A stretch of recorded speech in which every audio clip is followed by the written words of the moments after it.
Hi guys, आज हम लोग 2019 में आई हुई supernatural horror movie in the tall grass को यहाँ पे रिकैप करेंगे। ये जो मूवी है ये स्टीफन किंग और जो हिल के द्वारा लिखी हुई जो नोवेला है 2012 में आई हुई सेम नाम की, उसी पे बेस्ड है। इस मूवी की IMDb रेटिंग 5.5 आउट ऑफ 10 है और ये जो मूवी है ये आपको नेटफ्लिक्स पे देखने को मिल जाएगी। हमारी यहाँ पे मूवी की शुरुआत होती है, हमें भाई बहन को दिखाया जाता है जिनका नाम होता है बेकी और कैल, और ये दोनों गाड़ी में ड्राइव करके कहीं जा रहे होते हैं। मालूम चलता है कि बेकी प्रेग्नेंट है और ये लोग जा रहे होते हैं उसके बेबी को किसी और फैमिली को हैंड ओवर करने के लिए, क्योंकि बेकी का यहाँ पे जो बॉयफ्रेंड होता है उसने उसको धोखा दे दिया होता है। अब यहाँ पे क्योंकि वो 6 महीने प्रेग्नेंट होती है और गाड़ी में इतना टाइम से बैठ के वो लोग ड्राइव कर रहे होते हैं कि उसकी थोड़ी सी तबीयत खराब लगने लगती है उसको। तो इसी वजह से एक चर्च होता है रास्ते में ही, उसके पास ही कैल अपनी गाड़ी को रोक देता है और उसी के दूसरे साइड में हम देखते हैं कि एक फील्ड जैसा चीज है जहाँ पे बहुत सारे लंबे लंबे ग्रास उग रही होती है। और इसी फील्ड से अचानक से उन लोग को एक बच्चे के चिल्लाने की आवाजें आने लगती हैं। यहाँ पे वो जो बच्चा होता है वो यहाँ मदद मांग रहा होता है और इन लोग को एक और औरत की भी आवाज वहीं से आते हुए सुनाई दे रही होती है। मालूम चलता है कि ये जो औरत है ये इस बच्चे की माँ है और वो अपने बच्चे को यहाँ बोल रही होती है कि उसे किसी को मदद के लिए बुलाने की जरूरत नहीं है। अब ये सुनते ही बेकी और कैल यहाँ पे डिसाइड करते हैं कि ये लोग जाएंगे इनकी मदद करने के लिए। कैल अपनी गाड़ी चर्च के पास लगाता है और दोनों चले जाते हैं उसी फील्ड में उन दोनों को ढूंढने के लिए। बेकी यहाँ पे जैसे जैसे फील्ड के और अंदर जा रही होती है साथ ही साथ वो यहाँ पे पुलिस को फोन करने की भी कोशिश कर रही होती है, मगर उसके फोन में कोई सिग्नल नहीं आ रहा होता। अचानक से देखते ही देखते दोनों भाई बहन एक दूसरे से अलग हो गए होते हैं उसी फील्ड के अंदर। हमें यहाँ पे कैल का मालूम चलता है कि वो उस बच्चे को आवाज देता रहता है और उसी फील्ड के और अंदर चले जाता है, मगर जैसे जैसे वो उस बच्चे की आवाज सुन के उसके तरफ और अंदर फील्ड में जा रहा होता है तो वैसे ही वैसे उस बच्चे की आवाज भी और ज्यादा दूर से हमें सुनाई दे रही होती है आते हुए। और इसी वजह से कैल को रियलाइजेशन होता है यहाँ पे कि कुछ तो यहाँ बहुत ज्यादा इस फील्ड के अंदर गड़बड़ है। जिसके बाद वो मुड़ के यहाँ बेकी को आवाज देने लगता है और उसको बोलने लगता है कि वो जहाँ पर है वो वहीं पे रुके। बेकी को यहाँ कैल की आवाज भी आ जाती है, इसीलिए जहाँ वो होती है वो वहीं पे रुक जाती है। यहाँ पे बेकी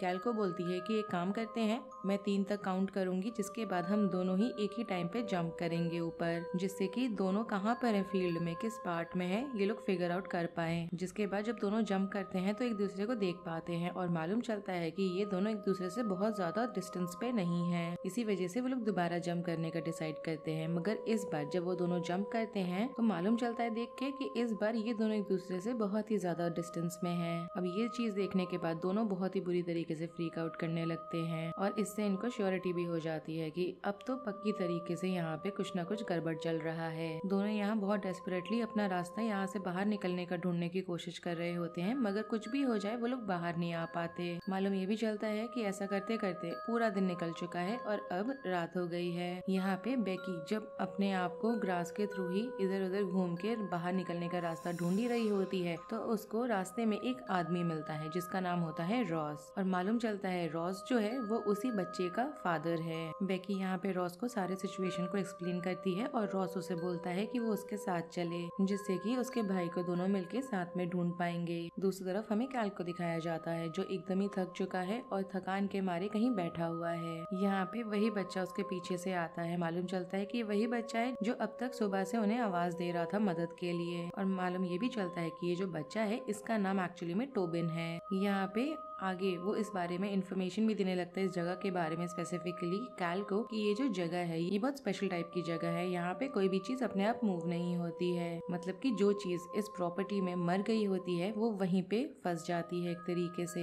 मगर कैल यहाँ पे टोबिन की बात को इग्नोर करता है और उल्टा यहाँ पे टोबिन से पूछने लगता है कि वो यहाँ पे कैसे आके फंसा है। टोबिन यहाँ उसको बताने लगता है कि वो अपने परिवार के साथ चर्च आया था और तब उन लोग को एक आदमी की आवाज आ रही थी इसी फील्ड में से, और इसी वजह से वो लोग उसको ढूंढने के लिए यहाँ पर आए थे। बेसिकली टोबिन उसकी आवाज सुन के पहले आया, टोबिन को फॉलो करते हुए उसके पेरेंट्स आए और अब यहाँ पे वो तीनों भी फंस गए हैं। जिसके बाद टोबिन यहाँ बताता है कैल को एक शॉकिंग सी बात, वो ये होती है कि उसकी जो बहन है वो मरने वाली है। ये सुन के कैल बहुत ज्यादा शॉक में इसलिए भी होता है कि एक तो मरने की बात बोल ही रहा है, साथ ही साथ उसने यहाँ पे अपनी बहन के बारे में तो टोबिन को कुछ मेंशन ही नहीं करा, तो उसको कैसे मालूम उसकी बहन के बारे में। यहाँ पे कैल इसी चीज को पूछता है टोबिन से, तो टोबिन उसको उसको बताता है कि वो एक्चुअली में उसकी बहन को नहीं जानता है, मगर यहाँ पे एक रॉक है, उसने बताया है उसको। और रॉक को कैसे मालूम? क्योंकि ग्रास ने यहाँ पे रॉक को बताया है उसके सिस्टर के बारे में। जिसके बाद टोबिन कैल को उसी रॉक के पास लेके जाता है और मालूम चलता है कि ये जो रॉक है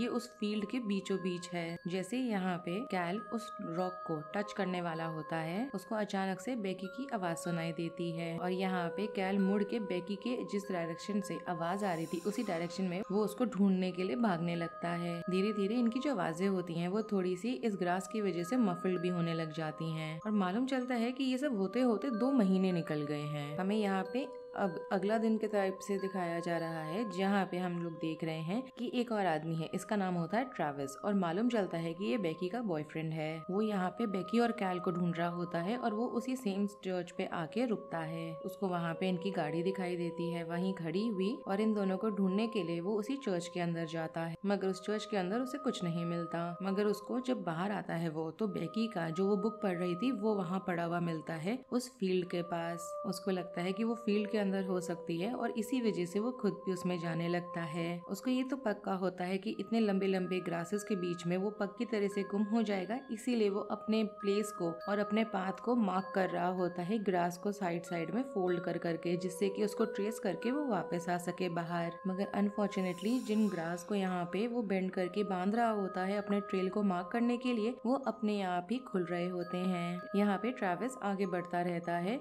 सन के डायरेक्शन में, उसको एज अ गाइड यूज करते हुए। मगर अचानक से कुछ ऐसा होता है जिसकी वजह से ट्रेविस एकदम ही शॉक में चला जाता है। वो एकदम से नोटिस करता है कि अचानक से वो जो सन है जिसका वो गाइड लेके आगे मूव कर रहा था, उस सन ने ही अपना डायरेक्शन चेंज कर लिया है। ट्रेविस इस चीज को थोड़ा सा इग्नोर करता है, उसको लगता है कि हो सकता है वो ये सब चीजें देख रहा है और इसके होने के बाद भी वो आगे बढ़ता रहता है। अब फिर से हम देखते हैं कि दिन पूरा निकल गया है, रात हो गई है। ट्रेविस यहाँ पे बुरी तरीके से थक गया है और वो नीचे बैठ के आराम कर रहा है। जब वो बैठा ही होता है तो उसको दिखाई देता है कि जो लंबे ग्रासेस हैं उसके बीच में से कुछ मूवमेंट हुआ है और अचानक से उसके सामने टोबिन आ जाता है। उसको वहाँ पे देख के ट्रेविस डर जाता है और टोबिन उसको बोलता है कि उसको डरने की जरूरत नहीं है और उल्टा यहाँ पे टोबिन उसके नाम से उसको बोलता है ये बात। इसको सुन के वो शॉक होता है क्योंकि वो तो टोबिन से पहली बार मिल रहा है, तो टोबिन को उसका नाम कैसे मालूम। यहाँ पे क्यूरियोसिटी की वजह से ट्रेविस टोबिन से पूछता है कि वो उसका नाम कैसे जानता है, तो टोबिन उसको एक्सप्लेन करता है कि वो लोग पहले मिले हुए हैं क्योंकि यहाँ पे वो आया हुआ है बेकी को ढूंढते हुए पहले भी। टोबिन उसके बाद ट्रेविस को बोलता है कि वो उसको फॉलो करे और फॉलो करते करते वो उसको एक बॉडी के पास लेकर आता है। मालूम चलता है कि वो जो बॉडी है वो बेकी की है। इस चीज को देख के ट्रेविस एकदम ही ब्रेक डाउन कर जाता है और उसके बॉडी के बगल में बैठ जाता है। यहाँ पे टोबिन अब ट्रेविस को बताता है कि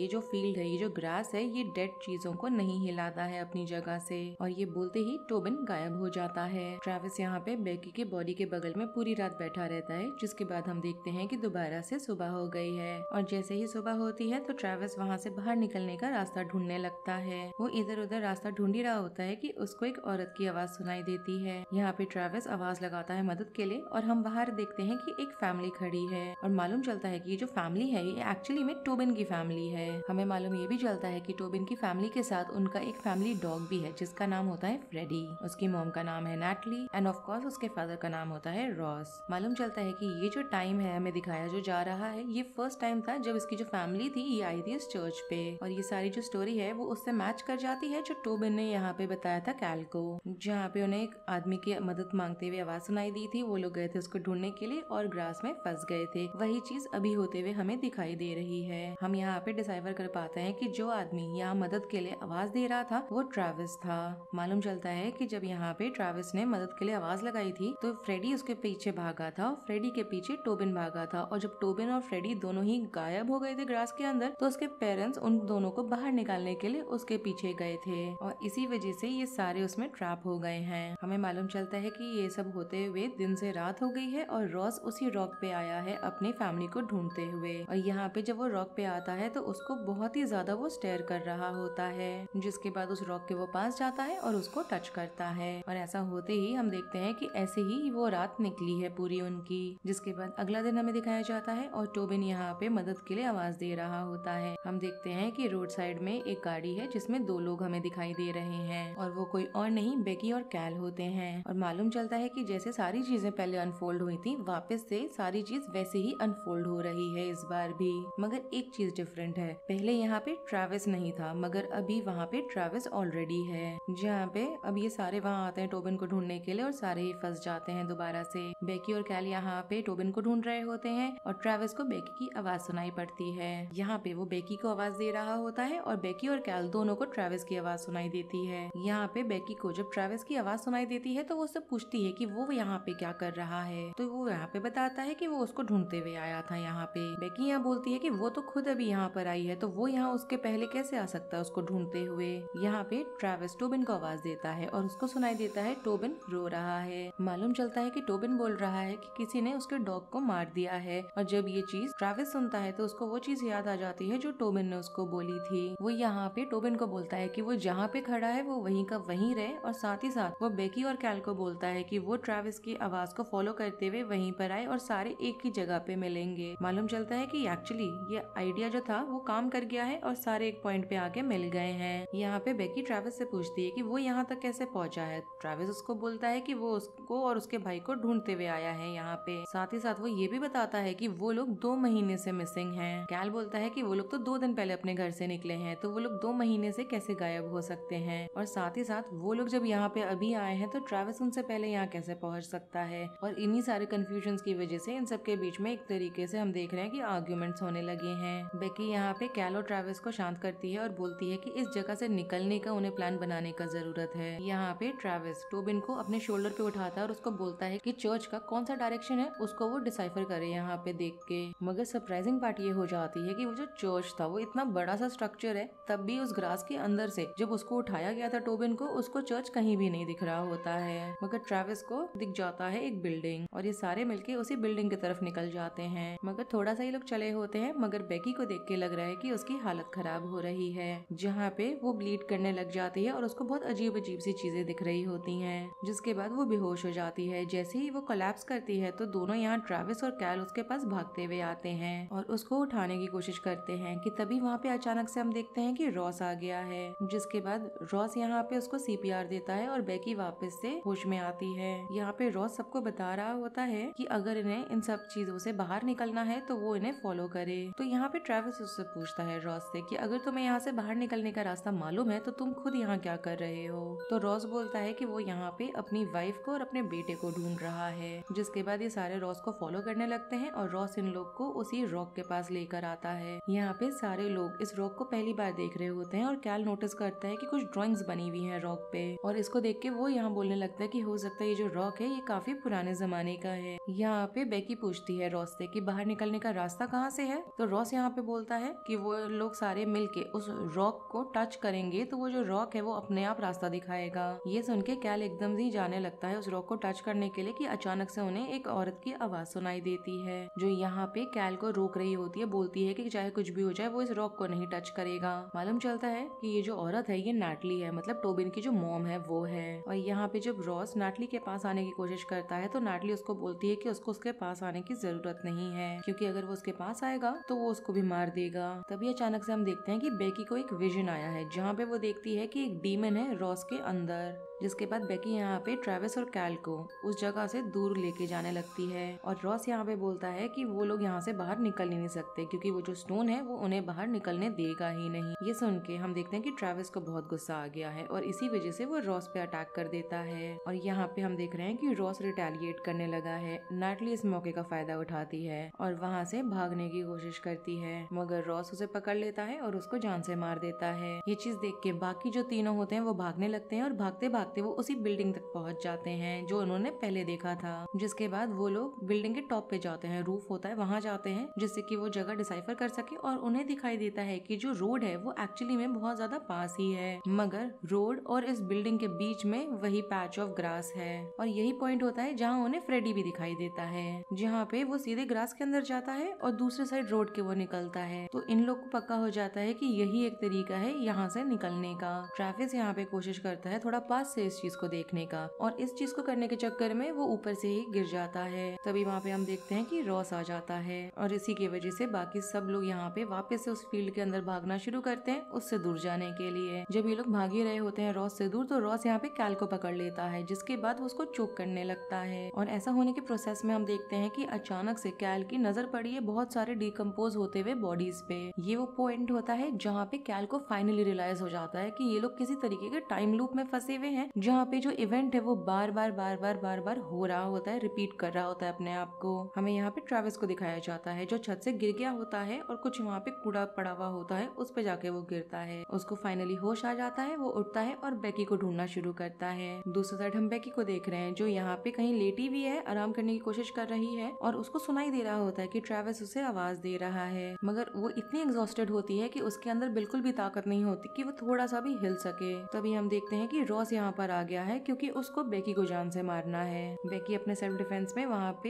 एक पेयर ऑफ सिजर्स होते हैं उसको उठाती है और रॉस के आईज में स्टैब कर देती है उससे, जिसके बाद वो वहाँ से जब भागने लगती है तो हम देखते हैं कि अचानक से इंसान जैसे दिखने वाले फिगर्स ही आए हैं उस घास में से, जो उसको उठा लिए हैं और उसको उठा के कैरी करके उसी स्टोन के पास लेके जा रहे हैं। वो जो बड़ा सा रॉक होता है उसी के बगल में एक गड्ढा टाइप खुल गया है बड़ा सा, और हमें दिखाई देता है कि वो जो बड़ा सा रॉक है उसके एक्चुअली रूट्स हैं जो कनेक्ट हो रहे हैं अर्थ में अंदर जाके। हमें उस गड्ढे में दिखाया जाता है कि बहुत सारे लोगों को वहाँ पे गाड़ा हुआ है और वो लोग बहुत ही ज्यादा दर्द में हैं। मालूम चलता है कि जो सारे लोग हैं एक्चुअली में वो लोग वो हैं जिन्होंने यहाँ पे उस स्टोन को, उस रॉक को टच करा था, उनके सोल्स ट्रैप्ड हैं। ये मतलब यहाँ पे ये पक्का हो जाता है कि जितने लोग आके उस रॉक को, स्टोन को टच करते हैं, उनके सोल को वो जो रॉक होता है वो ट्रैप कर लेता है और उनको ग्रास में कन्वर्ट कर देता है। और जो लोग उस रॉक को टच नहीं करते वो एक तरीके के टाइम लूप में फंसे रहते हैं। ये सब देख के बेकी एकदम से बेहोश हो जाती है और उसको वापस से जब होश आता है तो वो रियलाइज करती है कि उसका जो बेबी है वो ऑलरेडी पैदा हो गया है।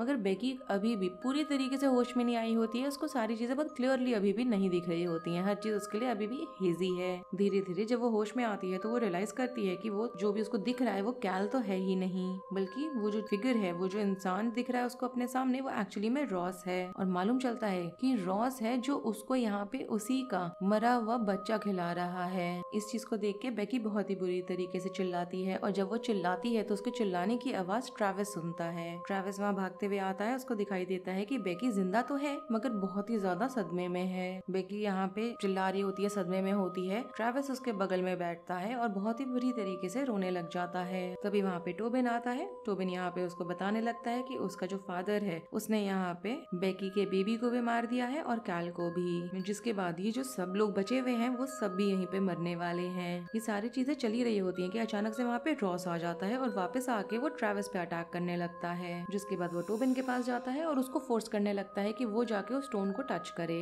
तभी अचानक से हम देखते हैं कि बेकी उठी है और रॉस का जो दूसरा वाला आई होता है उसको भी निकाल देती है वो। इसी चीज का फायदा यहाँ पे ट्रेविस भी उठाता है, उसको चोक करता है और रॉस को जान से मार देता है। यहाँ पे ये सब होने के बाद ट्रेविस बोलता है कि अगर इन्हें वहाँ से निकलना है तो यहाँ पे उसको इसको टच करने की जरूरत है। वो भागते हुए जाता है, उस रॉक को टच करता है और जैसे ही वो उस रॉक को टच करता है तो उसको बहुत अजीब अजीब से विजन्स आने लगते हैं, जिसके बाद यहाँ पे वो मुड़ता है और टोबिन की तरफ देखने लगता है। ट्रेविस यहाँ पे देख के लग रहा है कि उसने चूज किया है टोबिन को कि वो यहाँ पे बेकी की मदद करेगा जिससे कि वो सब यहाँ पे फ्री हो जाएं। मतलब ये हुआ कि अब ट्रेविस वहाँ पे अपने सोल को दे चुका है और इन एक्सचेंज यहाँ पे टोबिन का फ्रीडम उसने मांग लिया है, जिसके बाद वो यहाँ बेकी का नेकलेस टोबिन को देता है और उसको बोलता है कि वो जब बाहर जाएगा तो वहाँ जाके वो बेकी को रोके यहाँ पर आने से। अगला ही मोमेंट हमें दिखाया जाता है जहाँ पे हम देखते हैं कि टोबिन चर्च में है। जैसे ही वो बाहर आता है चर्च से तो उसको दिखाई देता है कि बेकी की जो गाड़ी है वो वहाँ पे पार्क्ड है बाहर, और हम देखते हैं कि कैल और बेकी अंदर ही जा रहे होते हैं उस ग्रास के। टोबिन यहाँ पर उन दोनों को रोकता है और सारी जो चीजें हुई हैं वो सब उन्हें बताने लगता है, और यहाँ पे वो दोनों विश्वास नहीं कर रहे होते उसकी बात को। और यही फाइनली वो मोमेंट होता है जहाँ पे वो